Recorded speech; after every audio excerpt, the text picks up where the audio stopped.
Yes, that is correct. Go!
Would you mind taking us back to the day of the accident and just telling us what happened on that day? Well, he had a local builder that he was quite friendly with, was along, and there was going to be renewing a valley gutter in the actual shed. And they looked at it in the morning and there was a wee bit of frost on the shed, and they decided they would do it later on when the rain had came off. And I was actually Christmas shopping with my wife in Edinburgh at the time when it happened, or I might well have been along here, and we got a phone call to say that brother had an accident. What's he done? You know, we come home, and that was the biggest shock of my life. Like,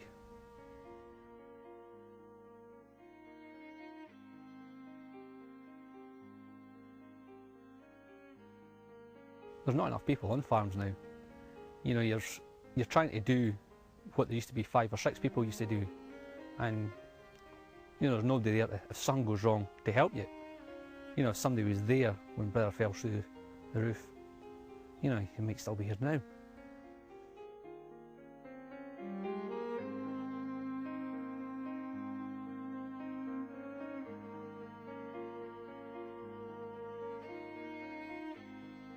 Unfortunately, accidents like Hugh's are all too common on British farms, something that the Health and Safety Executive are desperate to change, and they've come up with a unique campaign in an attempt to do so, using these.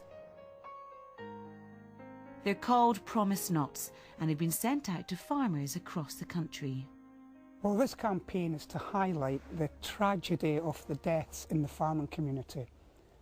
The farming community lost 455 people in the last 10 years, fatalities that could have been avoided. And the idea of this promise knot is to promise to come home safely at night. Just to concentrate the mind to think, maybe I shouldn't do that activity without ensuring it's without risk. Some people think that it's patronising to them, but at least it's getting them talking. And so they're saying, well, this is patronising. I've been in farming for 50 years. What a cheek they've got sending me this. But if it stops one person dying, then it's been worth every penny that has been spent. No one can even begin to imagine how hard it is to speak about your brother and about the day of the accident. Why do you think it's so important then to speak to us, to tell your story? Well, after I was actually phoned to ask about to do this interview, I sat down and I thought about all the people I know who's been killed, lost limbs, or been injured, and it's actually quite horrific. And well, if I can help one person to stop and think, I think I'm doing some good. How much of an impact? I mean, how devastating was the accident on your family? It was hugely devastating. You know, and Mum and Dad, no parent should have to bury their child. No parent.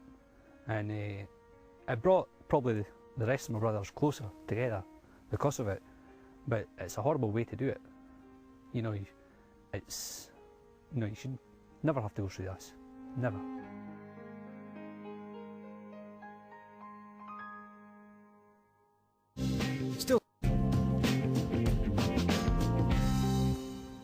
Walking is one of the most popular activities for visitors taking holidays in Scotland. And last year, over 5 million trips taken by UK tourists involved some sort of walking.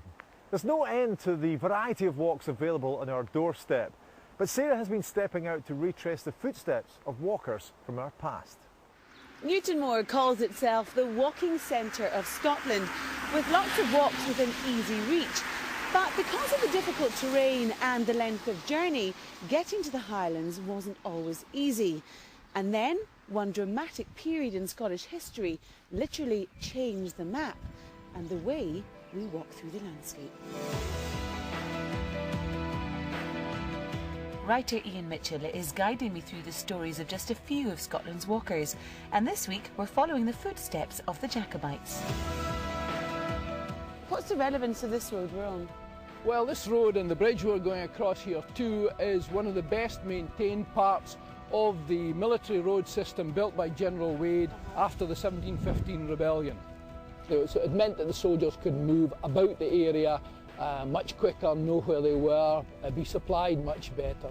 Paradoxically, to begin with, they were of more advantage to the Jacobites, so people point out that initially the Wade's roads helped the Jacobites in the 45. The Jacobite army that assembled at Glenfinnan in 1745 had a huge walk ahead of them. They used the newly built Wade roads to attempt to bring Bonnie Prince Charlie back to the throne. Between 15 and 20 miles a day seems to be the average route that any army in history can take, pushing it a bit further to 25 miles maybe in a forced march. The Jacobites had a particular problem though, that because they were an irregular army, they were not very well supplied in terms of provisions. They were very, very fast over short distances, the Jacobites, but over the longer period they were slowed down by this irregularity of their supplies. It's well known that an army marches on its stomach, but it also marches on its feet, and shoes were much in demand. What we find is that the need for footwear becomes a constant theme of the Jacobite advance and retreat. They made enormous requests of provisions of footwear. 5,000 pairs of shoes they demanded from Glasgow in 1746 in the retreat. So they were using shoes and they were wearing them out fairly quickly because over the whole campaign they marched an enormous distance. After 8 months on the road, the Jacobites had travelled hundreds of miles and were then defeated here at Culloden at their weakest stage. But what's more remarkable is what Bonnie Prince Charlie did next. He then spent over 4 months wandering the Highlands and Islands of Western Scotland, being pursued by the Redcoats. And in most of that time, he was actually being pursued on foot over incredibly difficult terrain, often sleeping in caves, sleeping on the tops of mountains. So although he hadn't done much walking up to the point of Culloden afterwards, he probably covered, in that time, I would say easily 400 or 500 miles on foot. This was a man who, had other people to tie his shoes for him and things. That was the ritual of kingship in those days. But he certainly, if he wasn't tough, he toughened up during his time of flight. The ill-fated march of the Jacobites led to one of the biggest defeats in Scottish history. After the uprising, the Highlands were opened up with a programme of road and bridge building. Today, most of those routes are main roads. But for the true romantic, you can still follow in the footsteps of a Jacobite.